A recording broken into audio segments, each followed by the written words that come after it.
Welcome to YIMBY Nation, a podcast exploring U.S. housing and the roadblocks to building more equitable neighborhoods. Join Jimmy, Peter, and V as they, and special guests, offer their unique perspectives on building more diverse communities and addressing the social problems that emanate from the lack of decent, safe, and affordable housing. Our hosts have served in the fields of advocacy and nonprofit, public, and private development, and are driven by their passion for community empowerment. Join the conversation and share your thoughts on social using hashtag YIMBYNation.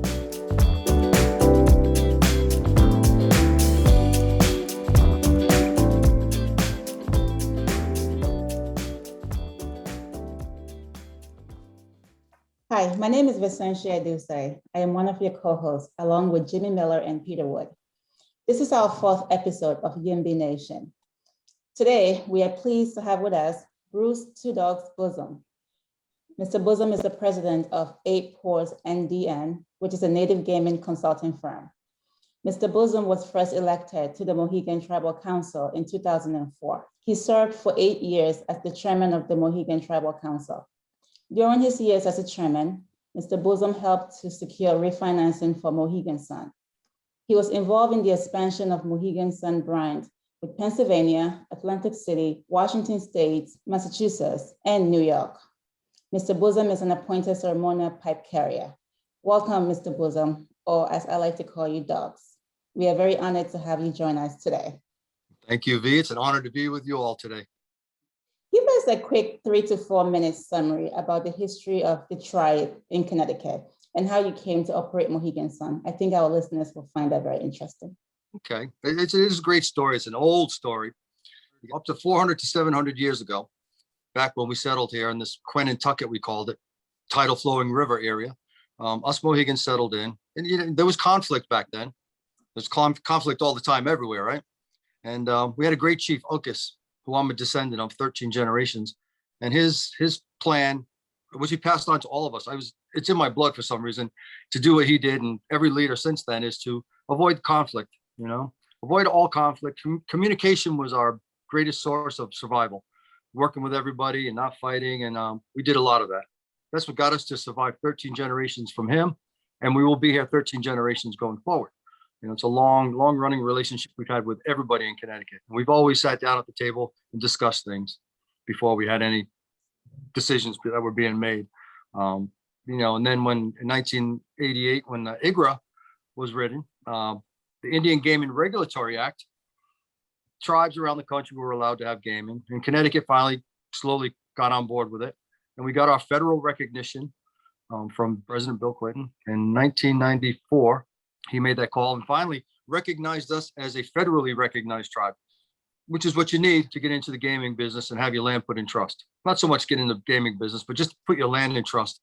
Because a lot of tribes don't want gaming. They want to do other things. They like their cultural things. And I fought a lot for those tribes down in Washington when I go testify on getting their land put into trust and fighting for the rights to do things on their land. Because even today, some tribes cannot have a 4-day fire burning because there's a fire ordinance on their land because of the town they live in. And listen, when somebody passes away, we burn a fire for 4 days. We honor them. We celebrate their life. And so I did a lot of fighting for things like that. But, gaming was a way to become self-sufficient, which is what we did. We got federal recognition. We built a casino. We take care of our people. We take care of the surrounding towns, take care of all of our employees. And that's our greatest investment right there, right now. That's great. What's the population in Connecticut and across the states? Well, Mohegans in Connecticut, total in the tribe, there is probably almost 3,000 of us right now. And in Connecticut, maybe 70% of that number's here. And 50% of the tribe are actually adults. 50% are children. It's right down the middle. It's split evenly. And then we have people in New York, Massachusetts. We have people in every state, actually. Some of them are overseas even. Wow, great. But always a Mohegan, no matter where they are. Yeah, that's true. As a sovereign nation, how does the tribe determine how its community is housed? Is that a policy decision that's made? Is there an allocation of resources that's done?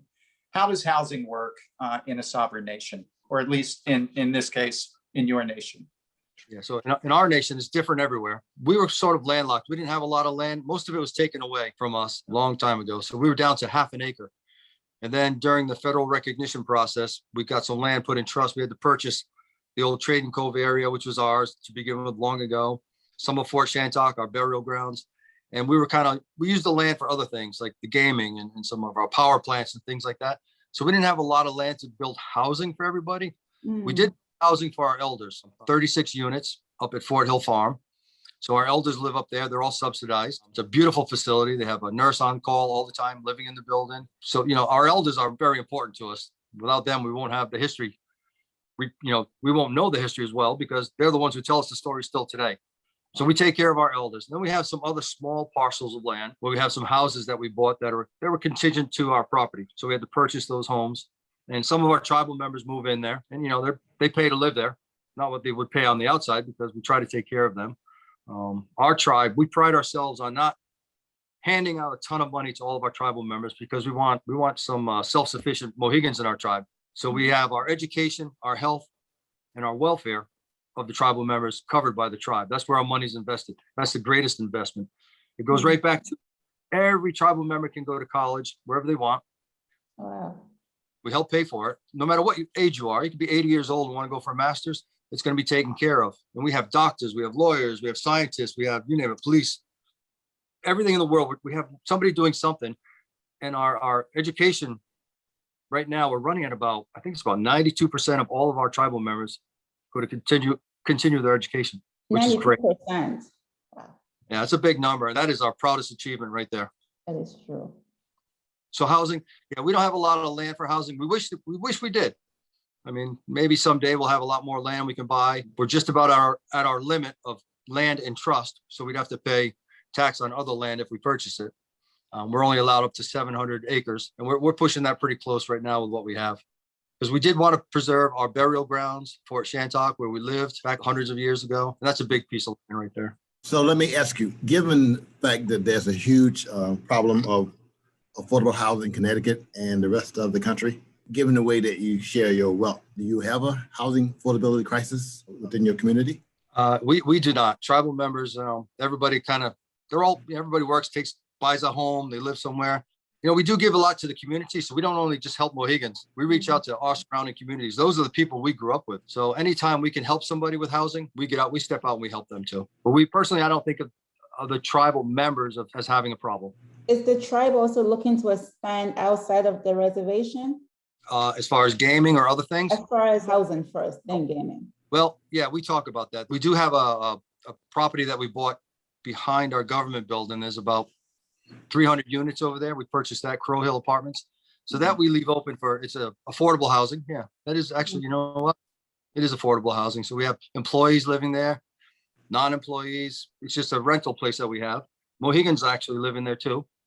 There's a lot of apartments there. And at some point we do want to develop across the river on Norwich Hospital property across the Thames. And that's where we'll have some condos. We'll have some housing over there.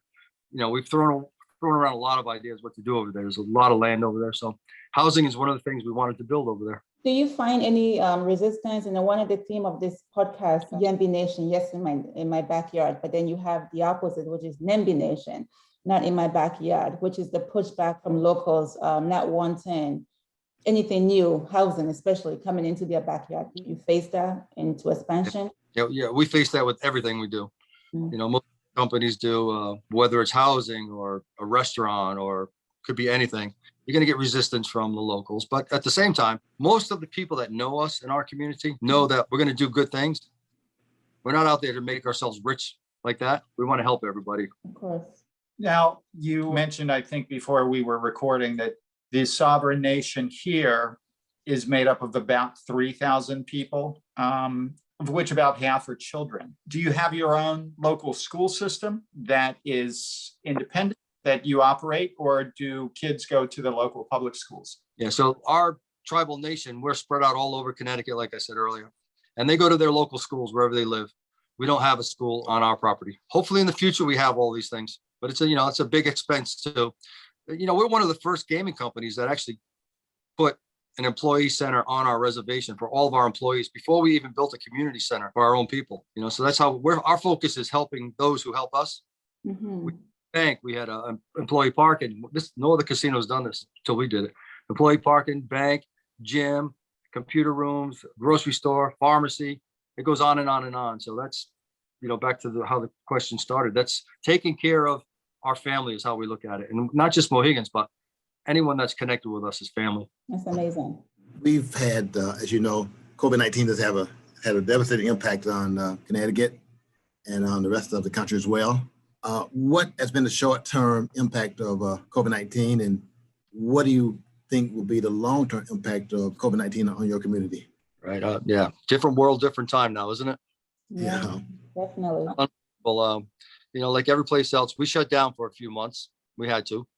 We didn't want to be the only guys open and doing what everybody else wasn't doing. That would be crazy for anybody. I'm glad everybody kind of followed for a few months and did the same thing, especially in the gaming world. There's a lot of people coming through. During that period, we were shut down. We took care of everybody still, made sure everybody had their insurance.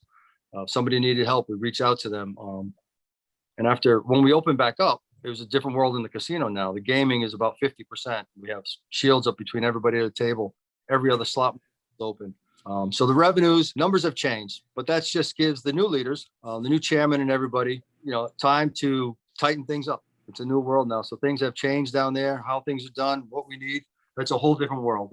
Listen, I feel for the new leaders. I was around in 2008, 2009. I was the chairman and I had my hands tied with a lot of things, but we got through it.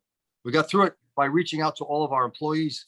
I asked them all to give back a little bit, forego any raises for a couple of years, change a few things. I said, I'll keep all of you working with your insurances. We all put in together, just like we used to do hundreds of years ago. We'd all go live in a longhouse. In the longhouse, all the tribes got together for the winter. They all survived. And then back to wigwams in the summer. Those who chose not to did not survive probably. But as everybody comes together and shares everything, you'll be there at the end of the day. So I kind of told that story to all of our employees and they all pitched in. Go back to the basics and it worked. Yeah. I'm very proud of all of them for doing that. But you have 3,000 individuals in your community. What was the rate of infection, and what about? Do you have a large infection rate among your 3,000 individuals? I personally have not heard of too many, of any at all. Probably, I'm sure some of our tribal members have had it. A lot of them have been vaccinated lately, which is nice. Our elders were first. When we had a chance to get some vaccinations, we made sure the elders all got it. I passed on mine in case somebody else needed it for now. I'll wait. I think the rate's been kind of low, though. We've been very cautious. Our government building was shut down. We're just starting to open that back up now. So we were all doing Zoom from home. Those who could from Zoom. Well, that's how everyone seems to have operated most of the past year, just to keep things going. So can you tell us a little bit about your tribal structure and the governance and how that works? I understand you're an elder on the Elder Council. Yes, I am. Yeah. So we have two different councils and we have a chief, 3 parts. You have your tribal council, a body of 9. They are in charge of all the legislative stuff, all the business stuff. That's where I used to be. And they take care of everything else. They take care of everything in the world. And then inside the government building, you have the Council of Elders, the 7 of us. And we are in charge of all judicial, it's like a Supreme Court, ceremonial and cultural things for the tribe. And then we have a chief who is the chief. That's the one you do not talk back to and the one you ask a lot of questions to. Cool. So I'm curious about, I'm really intrigued about sharing of your revenues, because in the world that the 3 of us deal in, which is low-income housing, homeless housing, there's such a dire need for affordable housing, and a huge percentage of families of color are paying more than 30% of their income for rent.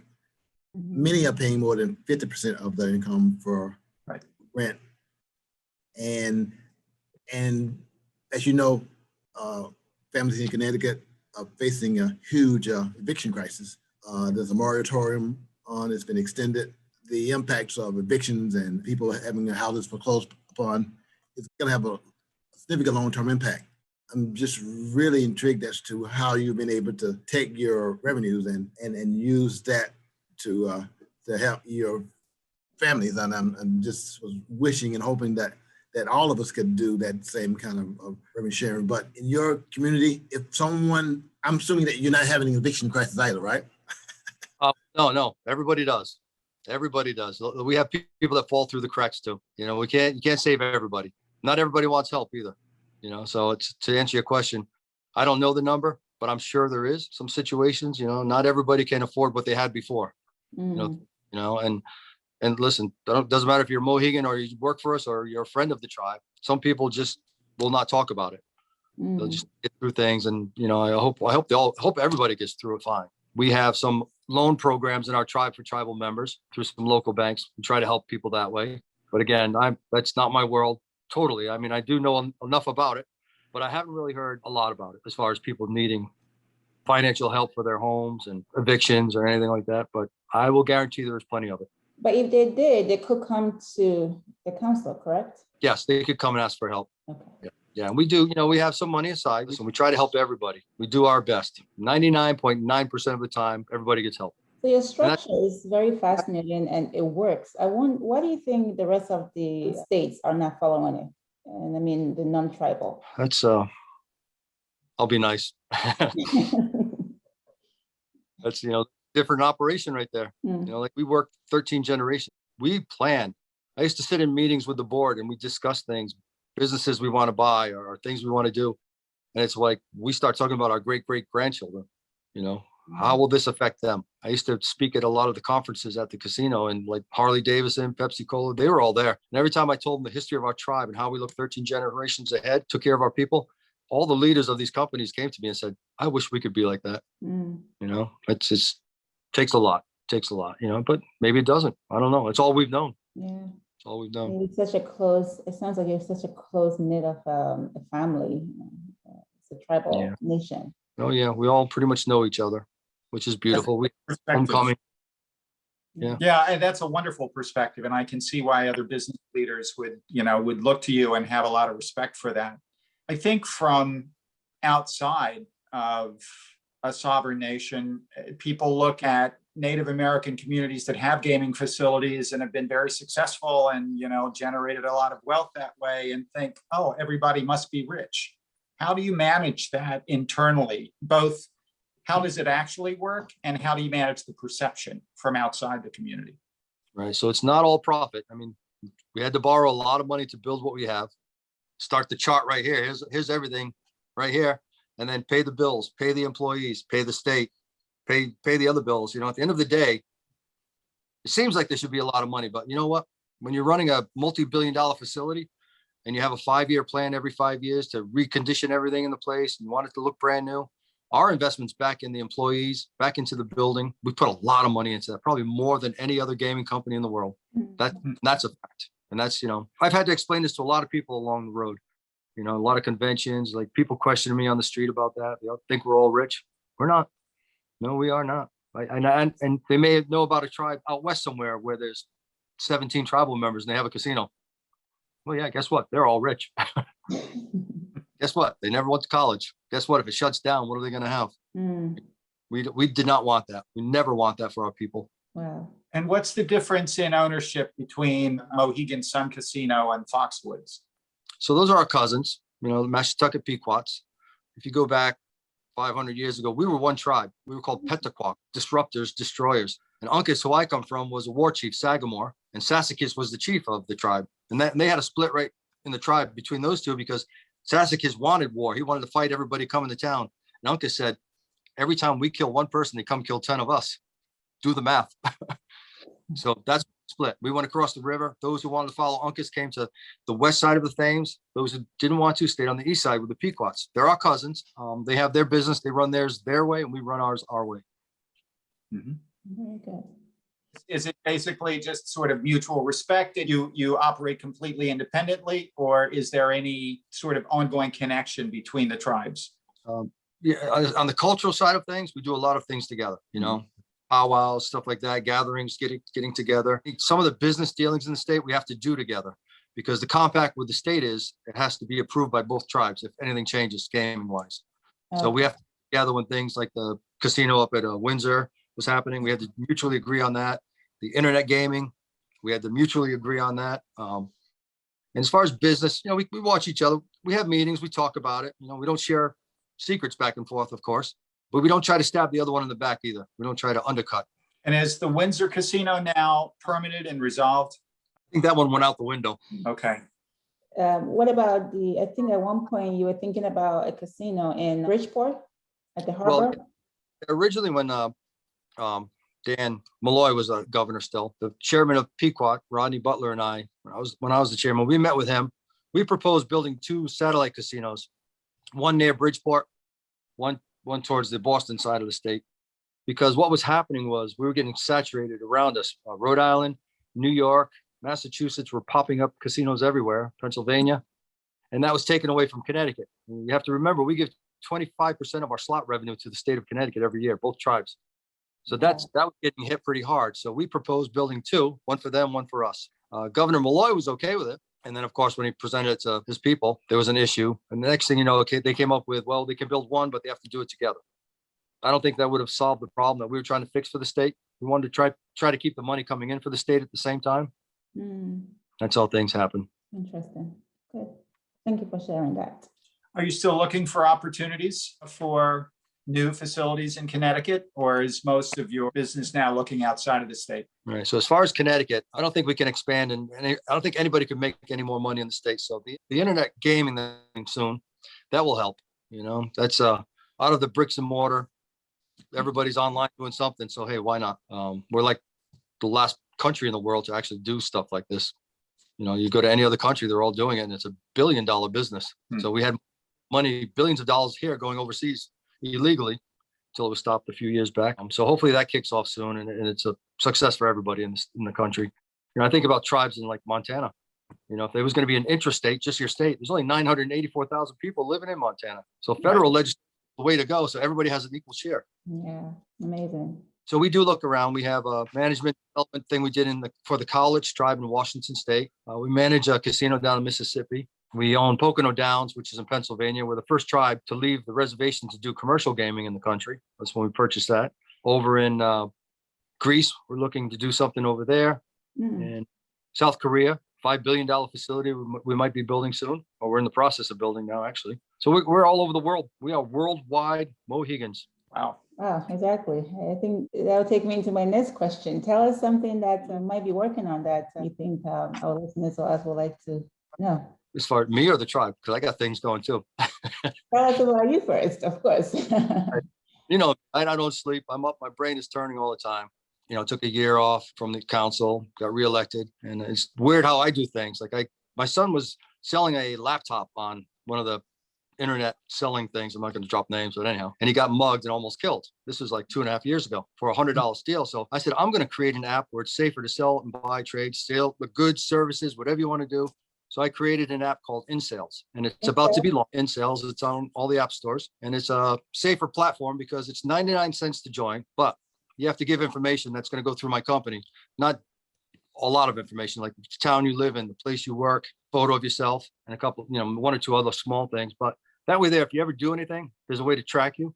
Because with programs that are out there now, you can use a fake name and sign up and nobody knows who you are. You have an encrypted name. So I found out real quick that you cannot find the people that you were dealing with because of my son. So I created this app to try to save him and a lot of other people. That's great. Yeah. And of course, I write music too. So I woke up one night singing a song in my head and I wrote it down, sent it to a company. Now it's on Spotify and it's on YouTube. Oh, you have to send me that link. I know you're a great singer, but you have to send me that link. No, thank you. La la la. Yeah, so it's called Ain't No Love. And I had a company called Song Glorious put it together for me. So they're a great team. And if you just Google Ain't No Love by Song Glorious, that's my song. We will do that. Nice. Just the way I had it in my head is how they sang it too, which is amazing. That's good. And then doing NDN kind of slowed down. I had people reaching out to me, but I wanted to take a break for a little while. So I've been kind of laying low on my NDN pause, 8 pause. And hopefully someday I'll get that kicked up again. But I'm going to see what's going to happen here. Plus I have other ideas for other things that my head's always spinning. Things I can't talk about right now, but I will later. That's good. I have a lot of children, the 8 kids, 3 grandkids. I want to make sure they're all going to have a happy life. They're wonderful. That's terrific. Jimmy, do you have any other questions you'd like to ask? I just want to pivot back to housing for 1 second. The housing that's on the reservation, individuals own their own homes. Are those homes owned by the tribe? How does that work? Great question. Tribe owns all the housing that's on our reservation. And just like any other reservation in the world, you can build your home on there, but you can't own the land if you wanted to, but you're never going to own the land.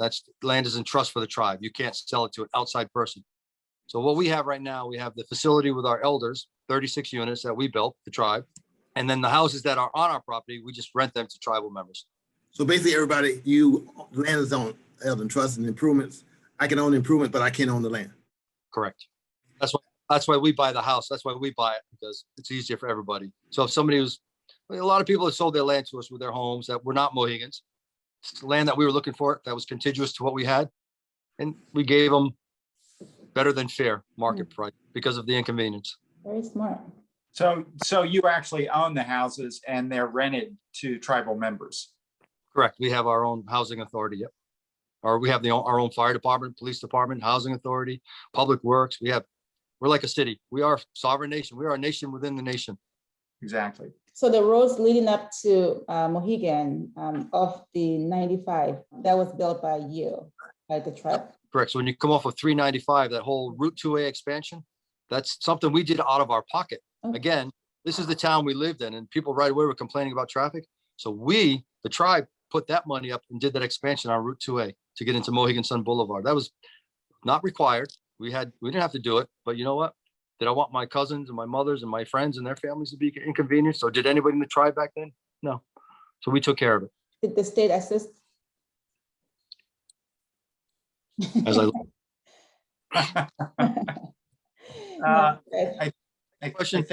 I think we get the gist. No help from the state. In fact, your operations fund the state. Yes, and it's the first line on their budget every year they write. What percentage goes back to the states? 25 lot revenue. So some years that's like 360 million. A lot. It's a lot. It's a lot. And then sometimes, between you and I and the world that's going to be listening, we don't get the respect to it all the time. Well, that has to change, right? But we don't change. It will not change our attitude no matter what. You know what? We'll go back. Communication is the best way. Just keep talking. I agree. Well, and it sounds like that's the history and the nature of the Mohegan tribe is communication and cooperation.